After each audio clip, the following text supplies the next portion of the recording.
A continuación, Noticiero Telesucesos. Clasificación A. Apto para todo público.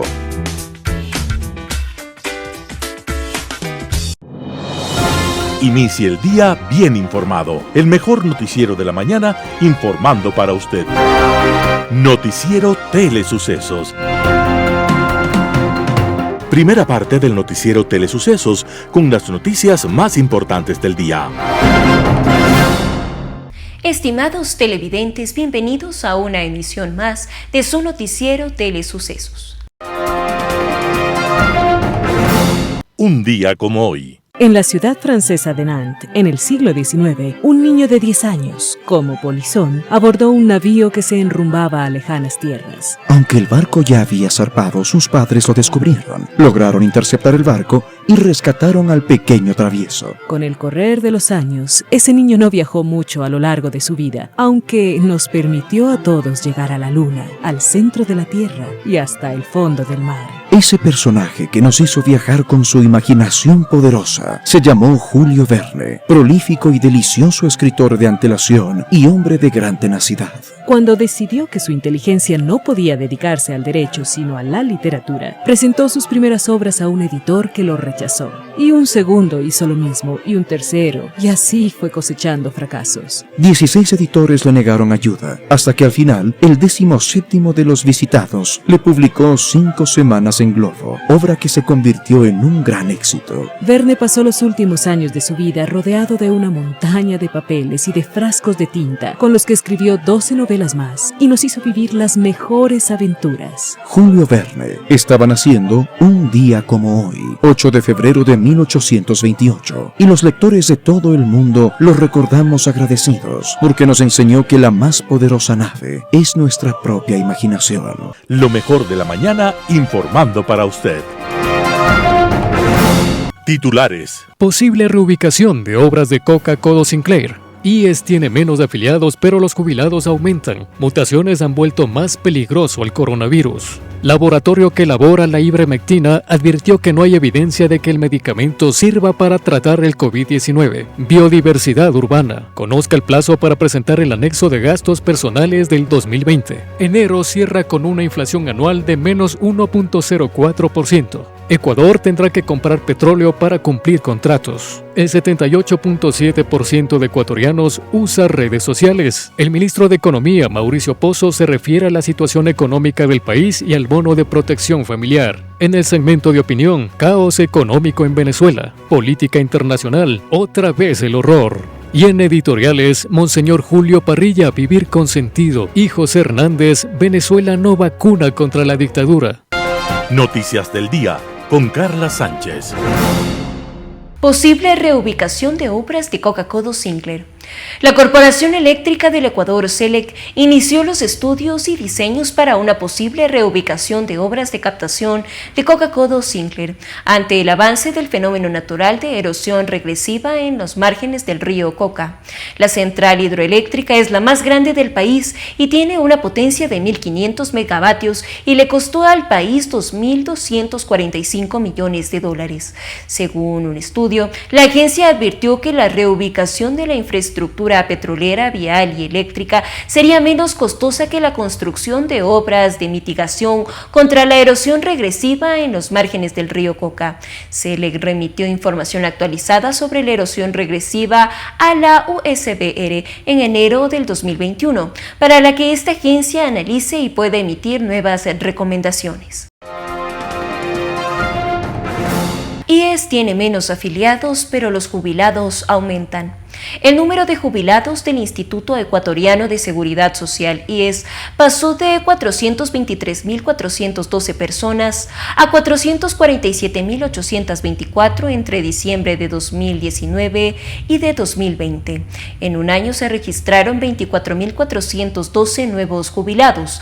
De ese total, 409.016 de los trabajadores retirados, en el equivalente al 91,3%, corresponde a jubilados jubilados por vejez, según el IES. También hay 29.120 personas jubiladas por invalidez hasta diciembre de 2020 y otros 9.688 jubilados por discapacidad.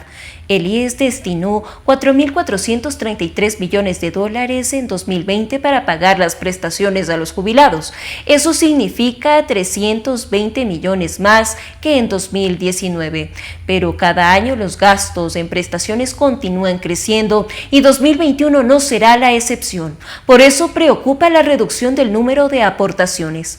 Los gastos del IES en pensiones este año serán financiados por los aportes de los afiliados, con las transferencias del gobierno y con adhesiones del AGA con el Banco del Instituto Ecuatoriano de Seguridad Social, BIES. Mutaciones han vuelto más peligroso el coronavirus.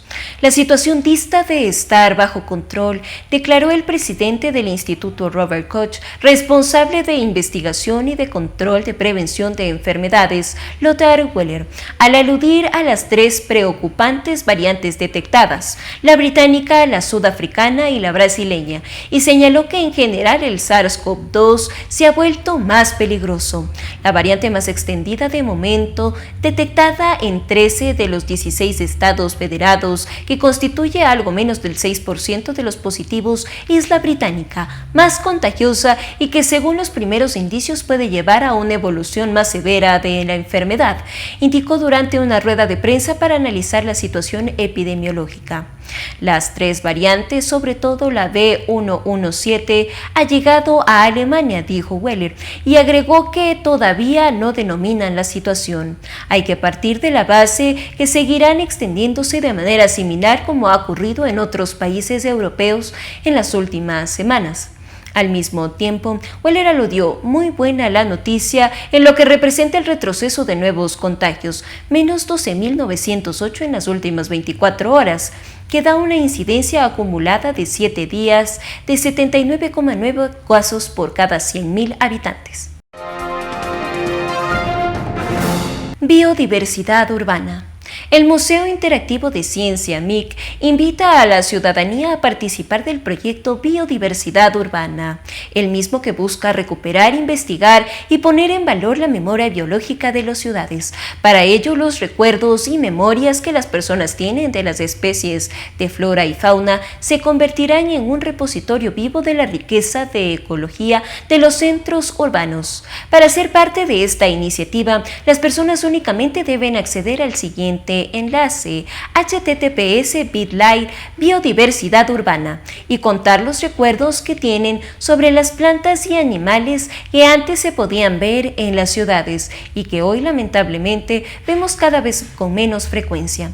Biodiversidad Humana busca rescatar esos recuerdos con el propósito de investigar, difundir y poner un valor a tales conocimientos como una forma de sostener nuestra existencia presente y proyectarnos en un futuro más amigable con el medio ambiente.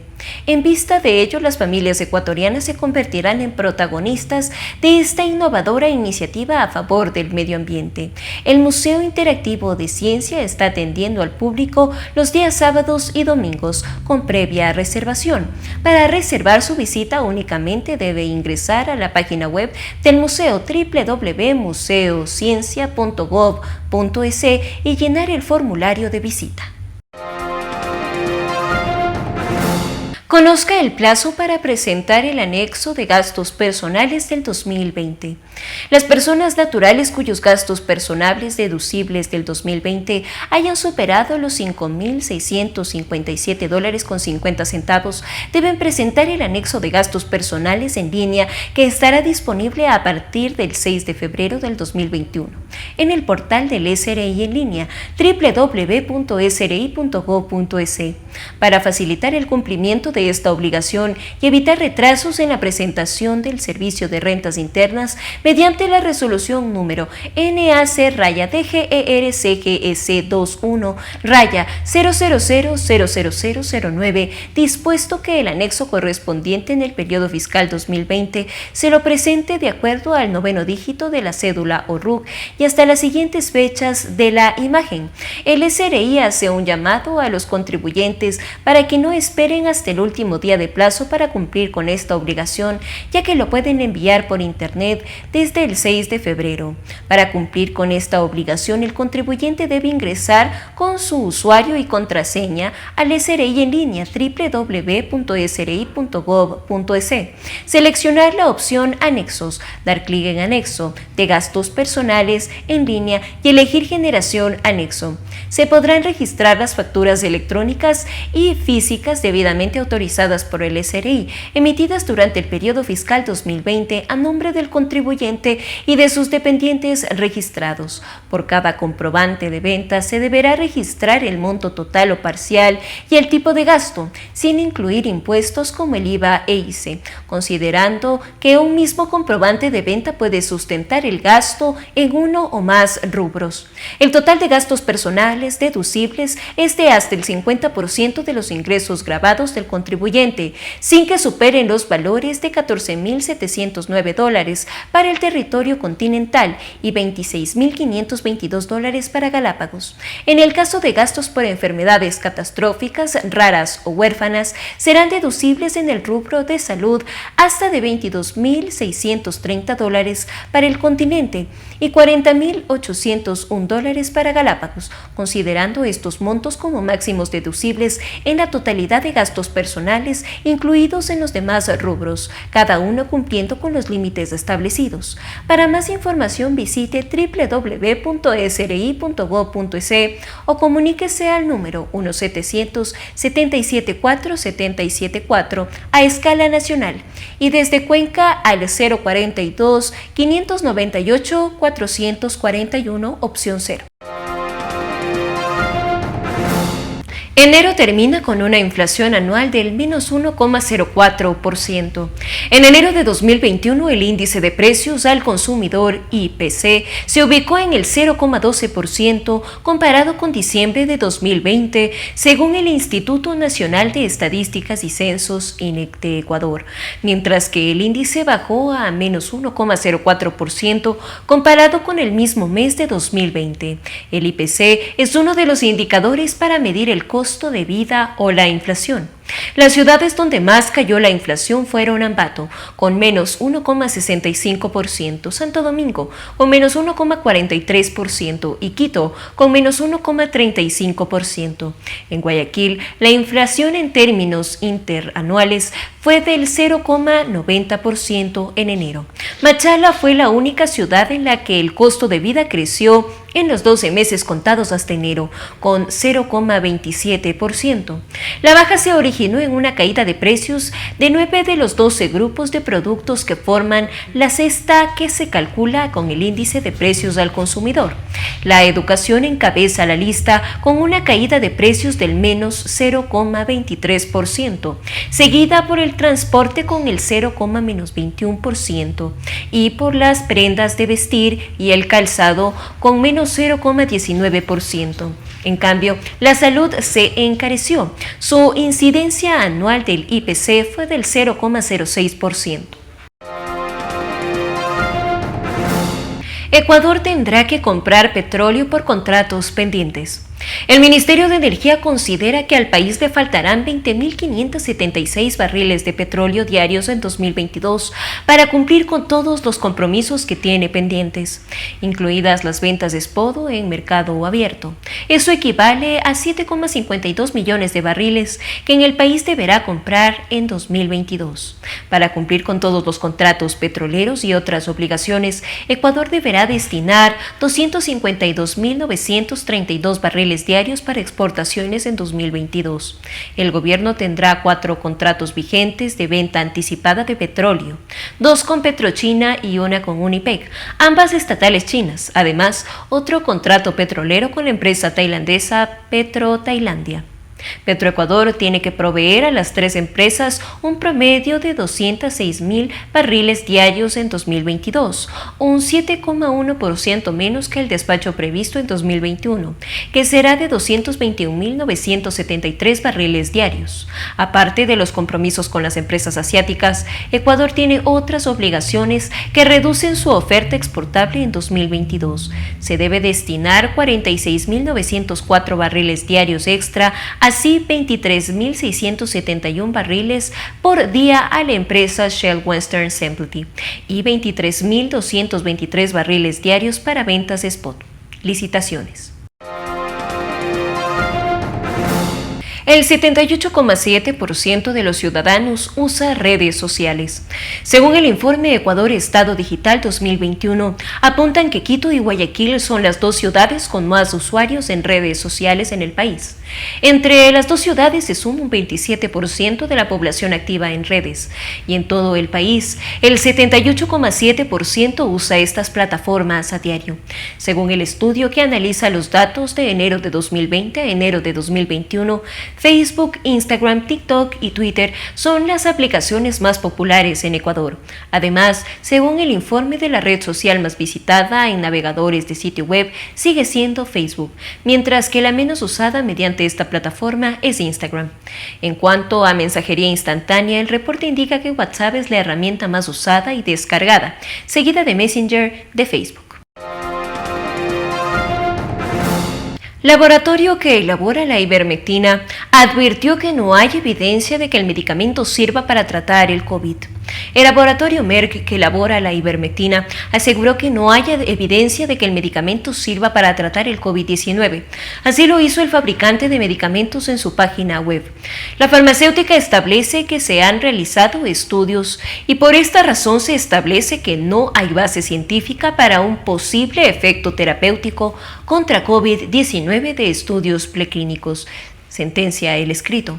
Además, agrega que no creemos que los datos disponibles respalden la seguridad y eficacia de la ivermectina más allá de la dosis y poblaciones indicadas en información de prescripción aprobada por la agencia reguladora. En países de América Latina se ha difundido el uso de este producto para tratar el COVID-19. Es el caso de Brasil, en donde el gobierno de Bolsonaro indica para tratamiento precoz del COVID-19 con medidas de dudoso efecto como vermijugo, ivermectina y el antiparasitario nitazoxanida, cuyas ventas se incrementaron durante el 2020. El presidente Lenín Moreno confirmó que entregará un bono de $500 a unas 570,000 familias que perdieron su empleo en relación de dependencia por la consecuencia de la pandemia del coronavirus, sin importar si recuperaron su trabajo. El ministro de Economía y Finanzas, Mauricio Pozo, se refiere a la reestructuración del presupuesto del Estado y la consecución de algunos recursos por parte de los multilaterales para financiar un bono para los ecuatorianos, especialmente el de $500 para 570,000 personas que perdieron el empleo a causa de la pandemia. Escuchemos. Bueno, en primer lugar, tenemos que tomar en consideración que lo que se está logrando es el resultado de un manejo ordenado de las finanzas públicas. Sin eso no habría sido posible. Asimismo, esto es el resultado de los acuerdos internacionales que se han logrado con los multilaterales, así como con el propio gobierno de los Estados Unidos. Sin esa suerte de respaldo habría sido mucho más complicado. ¿Qué es lo que se anunció? Se anunció un bono de $500 a 570,000 personas. Si usted multiplica esto, usted le va a dar alrededor de $285 millones. Este es un bono que se entrega por una sola vez. ¿Qué personas? Las que perdieron su trabajo y que tenían un trabajo con la afiliación a la seguridad social, es decir, un trabajo formal. Independiente si llegaron o no después a nuevamente vincularse a algún tipo de actividad laboral. Este es un primero. El segundo tiene que ver con un bono de $120. Todos estos son bonos por una sola vez, no es que son permanentes ni nada, por una sola vez. $120 a 480,000 familias. Esto se entregará una parte en febrero y la otra parte en marzo. Y adicionalmente se habló sobre el pago de 3 años a los afiliados al Seguro Social Campesino, porque muchos dejaron de contribuir. Se les va a restituir, ahí estamos hablando de 10,000 familias que dejaron de contribuir al Seguro Social Campesino y se les va a cancelar la afiliación por 3 años. Y finalmente, una extensión de lo que ya teníamos, que es del bono de desarrollo humano, en este caso a 225,000 familias, que se añaden a las 225,000 del último trimestre del año pasado, la red de protección social, y de esta manera pues tendríamos aproximadamente 1,5 millones de familias que estarían recibiendo un bono mensual por la situación que hemos estado viviendo. Alrededor de 285,000 millones de dólares se prevé entregar a 570,000 personas que se quedaron sin empleo, pero ¿de dónde se van a obtener estos recursos? A continuación, el ministro Pozo responde. ¿Esto de dónde se obtiene? Esto se obtiene en primer lugar de los recursos de libre disponibilidad del exterior. Libre disponibilidad quiere decir que el gobierno puede decidir cómo usar estos fondos, y obviamente de reasignaciones de presupuesto también, es decir, tenemos que hacer ajustes para poder financiar el monto que está estimándose como resultado de este anuncio que se acaba de realizar. Así que esto es un poco la explicación de los bonos que hemos podido introducir. Todos los países han dado apoyos, nosotros también ya lo hemos hecho. Esto es algo adicional, producto de la crisis tan importante que ha tenido el país. Mauricio Pozo se refiere al acuerdo con la Corporación de Desarrollo Financiero por 3.500 millones de dólares, que hasta el momento es un acuerdo macro y en ese sentido explica cómo se accederá a esos recursos y cuáles serán los primeros pasos que se implementarán. Bueno, este es un acuerdo paraguas, podemos llamarlo, un acuerdo marco, no es un convenio de crédito, es decir, es un acuerdo que viabiliza convenios de crédito por proyectos para dos objetivos fundamentales. El objetivo de buscar reemplazar deuda cara por deuda más barata, uno, y dos, objetivo de reactivar la economía. ¿Cómo se instrumenta esto? Se identifica un proyecto de un activo estatal para concesionar, por ejemplo, voy a concesionar un campo petrolero, ese proyecto presenta toda la información que es necesaria, es decir, los flujos de ingresos, si hay un informe de auditoría, si hay una especie de resultado de un PIG de lo que puede rendir hacia adelante, indicadores de eficiencia, todo lo que esté atado al proyecto, y se establece un cronograma de acciones, es decir, en tal fecha se entrega esto, en tal fecha se entrega esto otro, y una vez acordado ese cronograma con fechas, el DFC y el Ministerio de Finanzas de Ecuador en este caso, firma un convenio y el DFC nos adelanta la plata. Asumamos que estos valen 1,000 millones, nos adelantan los 1,000 millones, y yo con esos 1,000 millones prepago la deuda cara en una proporción acordada también con el DFC, y la otra parte doy una línea de crédito al sector microempresarial. Estoy solo dando un ejemplo. Y de esta manera instrumento los recursos. Una vez que se monetice y me entre la plata, le pago al DFC una parte del monto que me prestó, me adelantó, y lo otro destino al mismo. ¿En qué tasa de interés tiene el Ecuador la deuda con China y cambiándola por la que ofrece el DFC, cuánto estaría ahorrando el país? Asciende aproximadamente a 5.200 millones de dólares. No toda esa deuda está en malas condiciones. Malas condiciones me refiero que son plazos cortos y tasas altas. Hay una parte que tiene tasas más bajas. Lo que es sujeto de un proceso de reemplazo de deuda asciende aproximadamente a unos 3.500 millones de los 5.200 que cito. Esas obligaciones tienen distintos plazos y distintas tasas, pero para ponerle como ejemplo hay operaciones al 7% o 6.75%, a plazos de 3 años, a plazos de 4 años. Y además están vinculadas, no garantizadas, pero sí están vinculadas y asociadas con petróleo. Esa obligación yo reemplazaría por una nueva obligación, en este caso con el DFC, a 8 años, al 2.25 más LIBOR a 3 meses. Eso ahorita es más o menos una tasa anual del 2.4.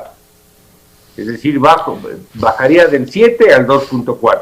Y el plazo pasaría de 4 años a 8 años. Y además libero petróleo. Es decir, no es que va a dejar de vender el petróleo, igual va a dejar de vender, pero va a dejar de asociarle a una operación de esta naturaleza.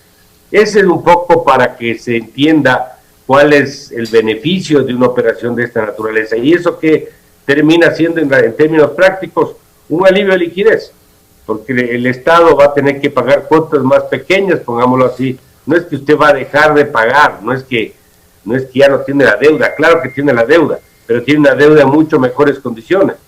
Es como que usted le cambia un préstamo que tiene un banco a 4 años al 10% por el mismo préstamo a 10 años al 5%. Obviamente las cuotas que le van a salir van a ser menores y le van a ayudar. Es lo que se pretende con la reestructura de la deuda. El ministro de Economía y Finanzas, Mauricio Pozo, se refiere a la situación de la economía ecuatoriana, resaltando que este año el país tiene menos ingresos petroleros. El resultado del cierre del año pasado, del 2020, fue nuevamente con metas que logramos con holgura, tal como lo hicimos en septiembre anterior, que nos permitió, recuerde usted, con otras decisiones obviamente también, acceder a los recursos del Fondo Monetario y de otros multilaterales. En diciembre también hicimos lo mismo, vamos a un buen ritmo, vamos cumpliendo las metas que están establecidas en el programa, y de esta manera el presupuesto del Estado, que es una extensión del año pasado codificado, es una manifestación de eso. El presupuesto, si usted analiza el presupuesto, va a observar, para empezar, que el precio del petróleo con el que estamos trabajando es de $37. El presupuesto del año pasado, recordará, el que se aprobó fue de $51. Terminó siendo mucho menor por toda la crisis, pero para este año trabajamos con un precio del petróleo de 37. ¿Y eso qué significa? Menores ingresos petroleros. Por otro lado, el ingreso tributario es un ingreso algo mayor al del año pasado. El año pasado más o menos fue de 12.500 millones, este año estamos trabajando con una cifra de más o menos 13.100, pero tampoco llegamos a los 14.500 del año previo, del 2019. ¿Eso qué significa? Un valor mucho más prudente de ingresos tributarios. Y con ello, ¿qué hemos hecho? El gasto atado a ese ingreso sea el mismo, no es que estamos reemplazando con más deuda. Por eso es que las necesidades de financiamiento son menores. Entonces, para ponerlo en sencillo, estamos con un presupuesto mucho más austero. Estamos con un presupuesto más pequeño, donde porque hay menos ingresos, hay menos capacidad de gastar, y para ello hemos tomado decisiones en salarios, en bienes y servicios alrededor de 400 millones, en inversiones que veíamos que no eran prioritarias realmente alrededor de 400 millones, solo en deuda, fíjese, solo en intereses de deuda, estamos ahorrándonos alrededor de $1.000 millones para este presente año, resultado de la renegociación que se hizo. Es decir, esa es un poquito la forma como estamos operando para el presente año, y por lo tanto estamos caminando en la línea correcta. Durante febrero, más de 236.000 familias se beneficiarán con este bono temporal que entrega el gobierno y que consiste en un solo pago. El cobro del bono se lo puede hacer en alrededor de 10.000 puntos pagos habilitados a nivel nacional a través de la red financiera pública y privada. Los pagos se realizarán de acuerdo con el último dígito de la cédula de identidad. Si la cédula termina en 1, el cobro se puede hacer los días 1, 11 y 21. Amigos, continúe con la mejor información de primera mano, aquí en su noticiero Telesucesos por la señal de Canal 29 UHF. Segunda parte del noticiero Telesucesos, opinión de importantes personajes de la actualidad nacional en política, economía, salud y educación.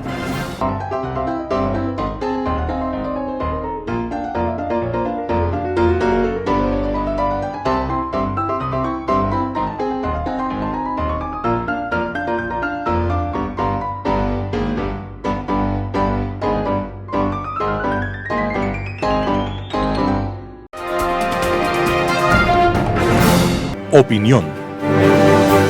Conmociona, causa tristeza y angustia el observar a miles de personas con niños en sus brazos caminando por las carreteras e implorando caridad en las esquinas de las ciudades.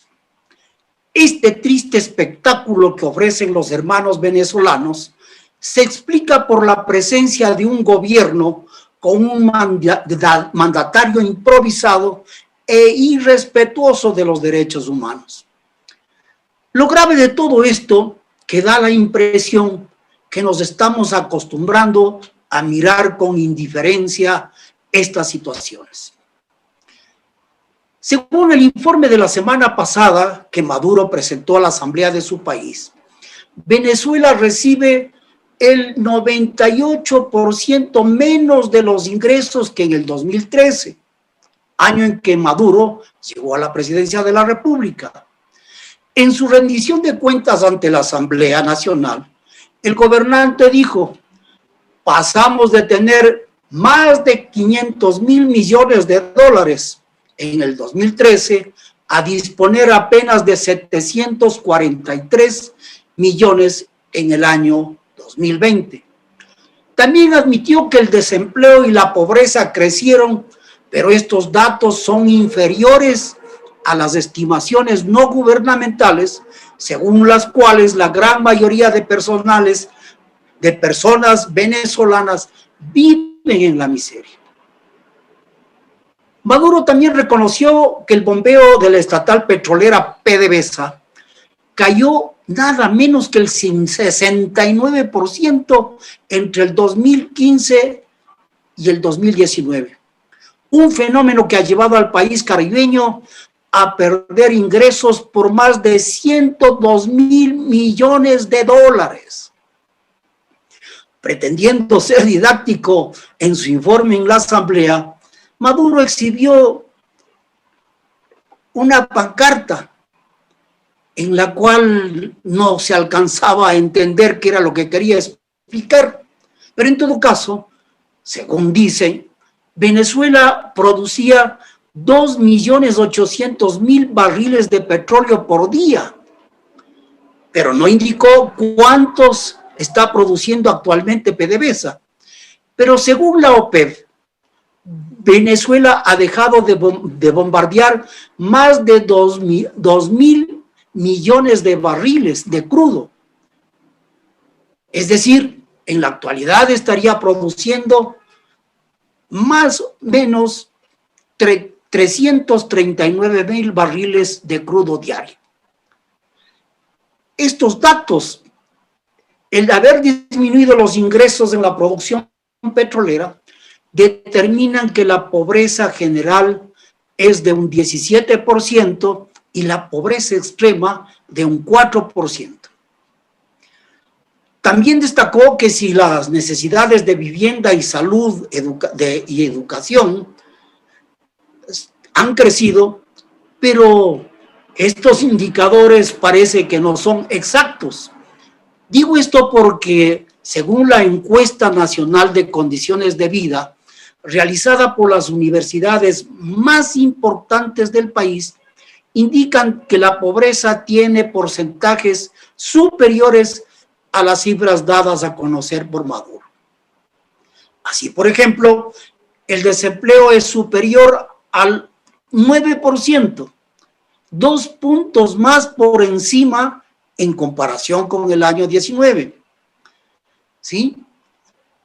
El trabajo formal ha disminuido en alrededor de 4 puntos. Es decir, ha pasado del 56% al 60%. Y el trabajo informal ha pasado del 40% al 43%. Para Maduro, estas cifras son heridas que obligan al gobierno a multiplicar las formas de protección a las familias a través de bonificaciones, ya que, como reconoció, el salario mínimo que perciben no corresponde a la realidad económica. Según la tasa de cambio del Banco Central de Venezuela, el salario mínimo mensual es de menos de $1. Sí, menos de $1. Imagínense la tragedia que vive de Venezuela y que muchos sectores de la comunidad internacional observan con indiferencia, es una dura lección para un pueblo que tuvo una economía próspera, pero también es una lección para el resto de pueblos de América Latina que eligen mandatarios improvisados y que cuando se apropian del poder se niegan a entregarlos como corresponde en una democracia. El próximo 7 de febrero los ecuatorianos concurriremos a las urnas. La situación que vive Venezuela nos obliga a meditar en el voto para no elegir a personajes improvisados y que engañan a los electores con falsos ofrecimientos. Hay un partido que ya estuvo los últimos 15 años en el poder y cuyos dirigentes han sido juzgados por corrupción. Sin embargo, quieren continuar en el poder. El pueblo tiene la palabra. O elegimos el modelo económico venezolano o escogemos una mejor alternativa. Global Hoy con Alan Carney. El fin de la Segunda Guerra Mundial reveló al mundo el alcance de la crueldad y de la perversidad humana al confirmarse la atroz realidad de los campos de exterminio que el nazismo habría creado sobre todo en la Europa del Este, donde había aplicado su política racista de exterminio de la población judía, gitana, así como de personas con enfermedades genéticas o mentales. La conciencia del mundo se estremeció por no haber sido capaz de escuchar los rumores que insistentemente señalaban las atrocidades que se estaban cometiendo y que no merecieron ninguna atención. Ese sentimiento de culpa probablemente fue el impulsor del desarrollo de una nueva doctrina jurídica para juzgar a los autores de la barbarie y para buscar prevenir su reincidencia en el futuro. 50 años más tarde, sin embargo, en la antigua Yugoslavia, ya dividida, nuevamente apareció el fantasma del racismo y de la limpieza étnica practicada principal, pero no únicamente, por ciudadanos serbios en contra de la minoría musulmana bosnia. En 1992 se produce el más grave evento de genocidio en Europa después de 1945, cuando en Srebrenica son asesinados más de 8.000 musulmanes por parte de fuerzas militares serbias que además perpetran miles de violaciones contra mujeres bosnias. Las fuerzas de cascos azules de Naciones Unidas, principalmente holandesas, serían gravemente criticadas por su total inacción al no proteger, como era su deber, a las víctimas que confiaron en ellas para refugiarse en esta zona que había sido declarada como zona segura. Varios de los líderes políticos y militares serbios que planearon y ejecutaron esta atrocidad, como Karadzic o Mladic, terminaron juzgados y condenados por cortes internacionales. Y Slobodan Milosevic, el arquitecto e ideólogo de la limpieza étnica serbia en Bosnia, desde su posición de primer presidente de la República Serbia y fundador del Partido Socialista, moriría durante el juicio que por crímenes contra la humanidad y genocidio le había incoado en La Haya la Corte Penal Internacional. Una circunstancia similar se daría más tarde en Kosovo, hasta que la OTAN y la Unión Europea actuaron para frenar nuevos eventos de persecución y de exterminio por motivos étnicos y religiosos. En 1994, nuevamente, el mirar a otro lado dio lugar a las espantosas matanzas que el gobierno de Ruanda, donde la mayoría de la población es de la tribu Hutu, perpetró en perjuicio de la minoría Tutsi, asesinando entre abril y junio de ese año a casi 1 millón de seres humanos. La matanza se cumplió esencialmente por medio de armas blancas, principalmente machetes. En medio de la creciente hecatombe, las Naciones Unidas retiraron su contingente de protección, reduciéndolo de 2.500 a 250 soldados, dejando el campo abierto para que los extremistas hutus cumplieran su propósito de exterminio. Más de 90.000 niños fueron ejecutados y se registraron más de 250.000 violaciones. Nuevamente queda claro que mirar a otro lado, pretender que algo así no sucede o no puede suceder es absolutamente ilusorio. Esta rememoración viene a cuento del informe periodístico realizado por la BBC de Londres en torno a lo que está sucediendo en este momento en la provincia de Xinjiang, en el noreste de China. La BBC de Londres es, junto con la Deutsche Welle alemana, una de las entidades periodísticas de investigación más respetadas del mundo, y la credibilidad de sus informaciones y el rigor en su metodología le da total confiabilidad. Acaba de publicarse un testimonio espantoso en la voz de una de sus miles de víctimas, una mujer de etnia uigur que relata una historia que en el siglo XXI resulta poco menos que increíble y extraída de alguna novela de horror. Cuenta la sistemática práctica de abusos sexuales y violaciones a que son sometidas las mujeres de esta etnia en los campos de concentración disfrazados de centro de reeducación que el gobierno chino ha establecido en la provincia a cuenta de sofocar las tendencias separatistas y terroristas de la minoría musulmana. Además de la violencia sexual, se está buscando, a través de programas de esterilización forzosos, eliminar a la población no china de la región. La persecución religiosa está muy extendida y la lectura del Corán se considera un delito punible. El racismo y su primo hermano, el nacionalismo, están vivos y gozan de buena salud. En forma alguna, debemos pensar que estas visiones y concepciones del mundo están superadas o que son patrimonio de grupos hegemónicos blancos. El éxito económico que China ha experimentado al abandonar su práctica del socialismo marxista ha dado lugar al surgimiento de un cada vez más xenófobo nacionalismo y sentimiento de superioridad racial y cultural. Ese sentimiento se ha expresado cada vez más violentamente en los territorios no chinos ocupados por ella, como es el caso del Tíbet o de Xinjiang, en los cuales antes más solapadamente, pero cada vez más abiertamente, las prácticas xenófobas se aplican de manera extensiva. Se ha vuelto evidente el propósito del gobierno chino de alcanzar una uniformización étnica y lingüística en el país, inundando estas regiones de mayoría musulmana o tibetana con una migración masiva de población de etnia Han, la mayoritaria en China, para sumergir a las poblaciones originarias y diluirlas cada vez más. Prácticamente se ha prohibido el uso de los idiomas tradicionales de estas culturas, imponiéndose el chino mandarín como único idioma aceptable en China. Ya la existencia en Xinjiang de los campos de concentración era suficiente advertencia para el mundo de lo que estaba sucediendo en el noreste chino.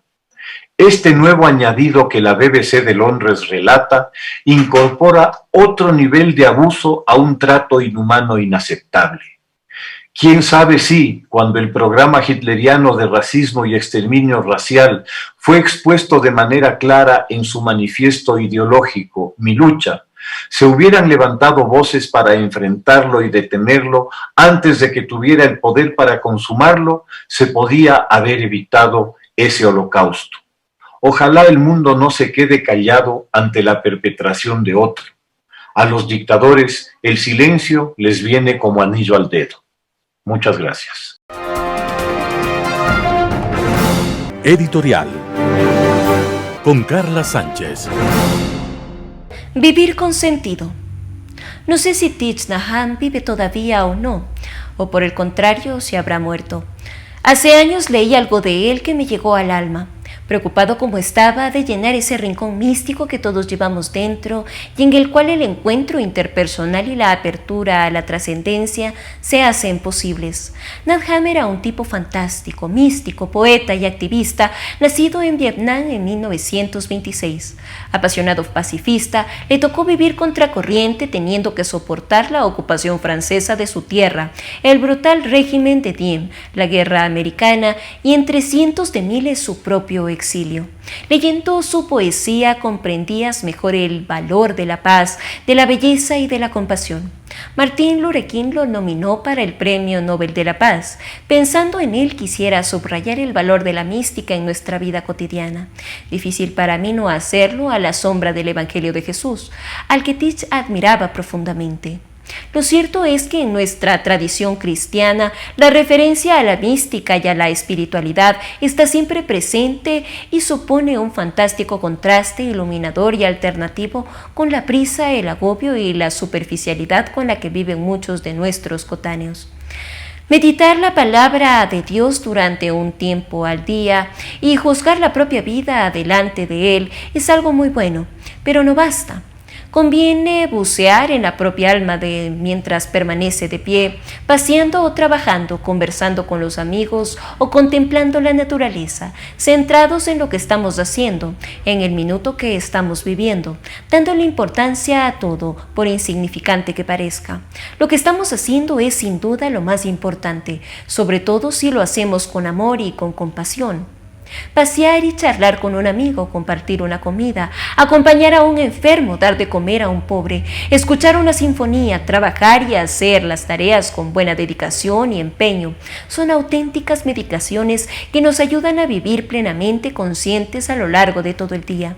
Bien está que la rutina diaria esté marcada por un tiempo formal de meditación y de oración, pero no se olviden de dar importancia a todos nuestros actos, tiempos, espacios y relaciones. ¿Comprenden por qué tomar un buen café es todo un rito? Cuando Jesús asume nuestra condición humana, historia, caminos, miserias y sueños, nos está diciendo algo fundamental.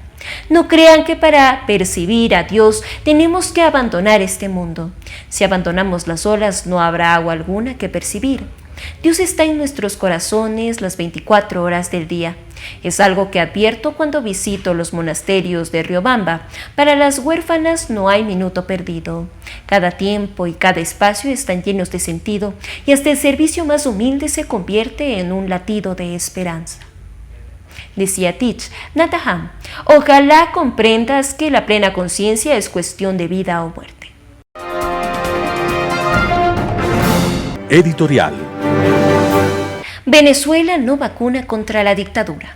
Correísmo y autocorreísmo, castrismo y anticastrismo, chavista o antichavista. Los términos de estos debates lucen etéreos para el ciudadano de a pie y se afincan en el peor de los casos en convicciones que podrían vincularse con creencias.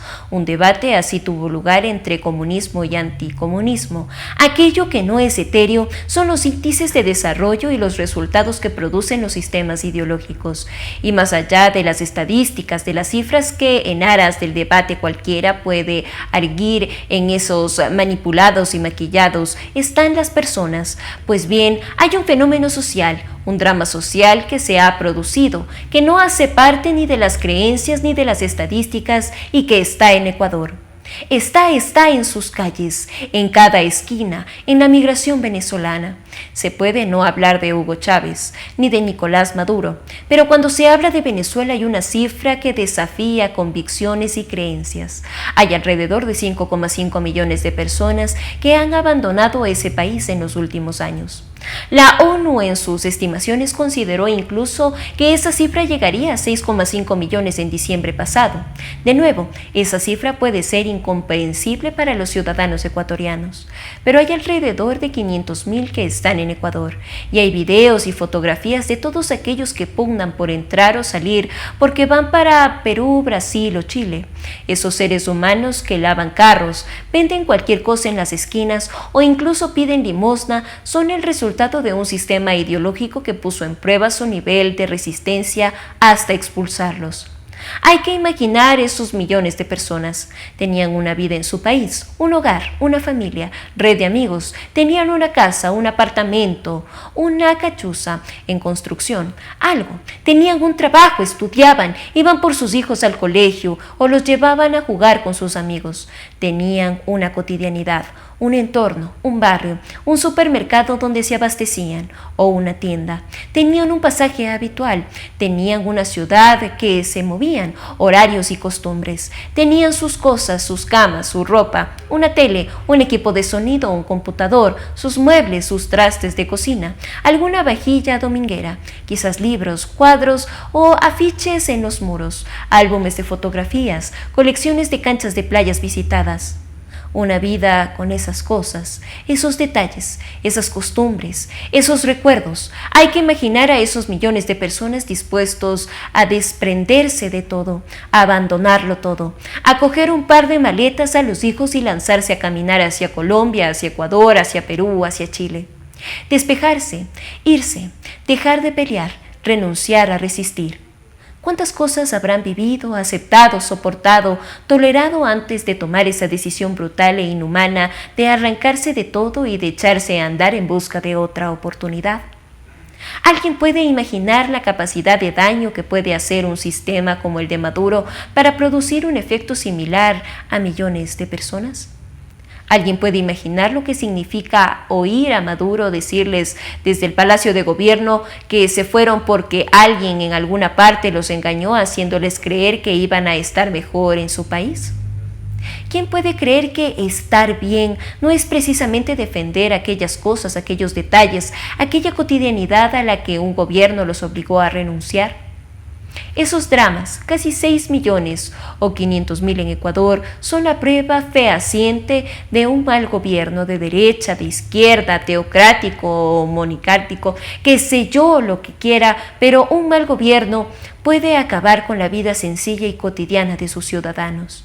Y aquello que golpea y deja sin voz es que esas víctimas de la mala política no vacunan a nadie, o muy pocos. Porque esas personas que quizás fueron chavistas no son piezas políticas, son personas. Personas a las que un gobierno desalmado mutiló su vida. Algo debería significar para la sociedad ecuatoriana esas 500.000 personas. Esas 500.000 vidas. No parece. Su drama pavoroso lo solapa un discurso, una proclama de los defensores de Maduro. A ellos que mutilan vidas les importa el poder, no la vida de las personas, la única que tienen. Y así finalizamos una emisión más de su noticiero Telesucesos. Manténgase en la sintonía de nuestra programación y no olvide seguirnos por nuestras redes sociales. Nos encuentran en Facebook como Telesucesos, en Instagram como @telesucesos_, en Twitter como @telesucesos29, YouTube Telesucesos HD y también por nuestra página web www.telesucesos.net. Hasta la próxima. Lo mejor de la mañana informando para usted. Noticiero Telesucesos.